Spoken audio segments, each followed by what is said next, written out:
What's happening, everyone? It's the Face here, and today we're going over some tips and tricks that you might not know to make editing in DaVinci Resolve much easier. Before we get to that though, make sure you check out the previous two Blazing Wing Challenge videos. We did them for you awesome people that helped get us to 500 subscribers.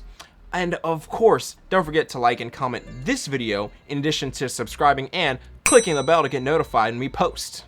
Let's get started with our first tip of the day, which is how to copy color grades from clip to clip using Apply Grade. So, as you may already know, DaVinci Resolve is a node-based color editing software, meaning you have to do all of this to get your clips looking the way you want. Obviously, you don't want to do that manually over and over again, so that's where Apply Grade comes in. Simply head over to the color tab, but seeing as we're talking about color stuff, you should probably already be there, and then click Clips in the top right corner. From there, you're going to want to click left click the clip you intend to be graded, right click the clip you want to copy from, and then from the list of options you'll see Apply Grade. Click that and boom chaka, you've got yourself a copied grade.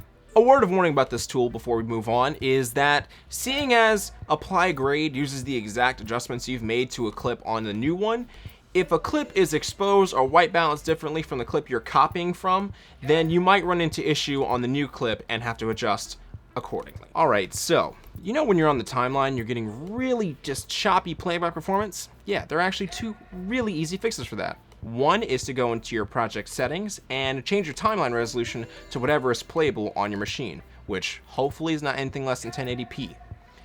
Now, this doesn't change your source resolution, so no worries there. The next method is pretty similar, but it's also pretty different. And that is to enable timeline proxy mode. You do this by going to your top option row, clicking playback, and then finding timeline proxy mode. Now, you're going to enable which option is playable on your machine, but here's the thing. Depending on your source resolution, it could cause your visual quality on the timeline to look pretty bad. Not gonna lie. Examples here. But in the grand scheme of things, that shouldn't matter as long as it helps you get your work done.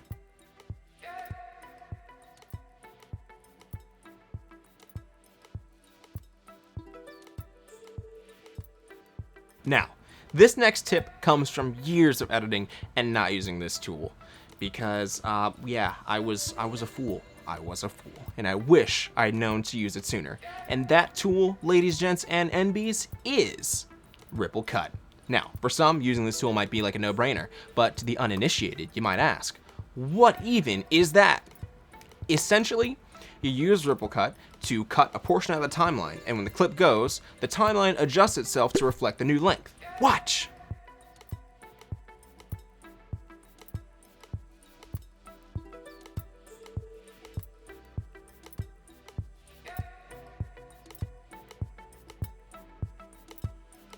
Okay, so this tool, Ripple Cut, in combination with the blade tool, quick explanation, visuals, yeah, will absolutely make you a faster and more efficient editor. I guarantee it. Okay, now, for this last tip, we're gonna go over how to easily sync audio and video files with some annoying caveats that absolutely need to get fixed. So, in your media tab, find the two clips that you want to sync, ideally an audio and a video clip, shift click them, then right click one of them. From the drop down menu that comes up, click Auto Sync Tracks, and make sure to click Sync based on waveform and not based on waveform and append tracks. Time code is a different thing. I don't really do time code, so I can't explain that one to you. I'm sure there are other videos to explain that one to you. Not me. Sorry. And voila, you've got yourself some synced clips. It's pretty easy. Now, let's talk about disclaimers. For this tool to work, both of your clips, both the audio and video tracks, have to have prominent sounds for Resolve to draw from to actually sync from. And if you have trouble on knowing what kind of prominent sounds to use, maybe you should check out the, what's that? The 5 tips on what to do on set to make your life easier video? Whoa! Wow, you should watch that. Enough about that. Anyway, given that it's an automatic process, there is a chance that Resolve might mess it up and you'll end up having to do it yourself anyway, which is annoying, but it'll at least get you in the ballpark, which is great.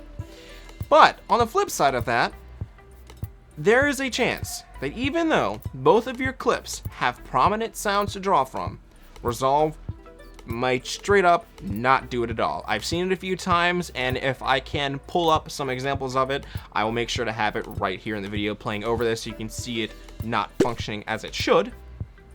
So yeah, that's pretty annoying. And Resolve, you better prepare yourself, because I'm making a video about things that need to get fixed in, I don't know, Resolve 18.1 or something, 18.2, 19. It needs to get fixed eventually. Now is preferable. And that's it.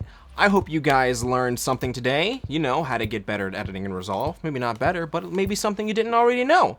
Anyway, tune in next week. That's right, next week, 2 weeks in a row. Can it get any better? For Jawan's first solo movie review. And what is it he's gonna be reviewing? Oh my god. A good movie?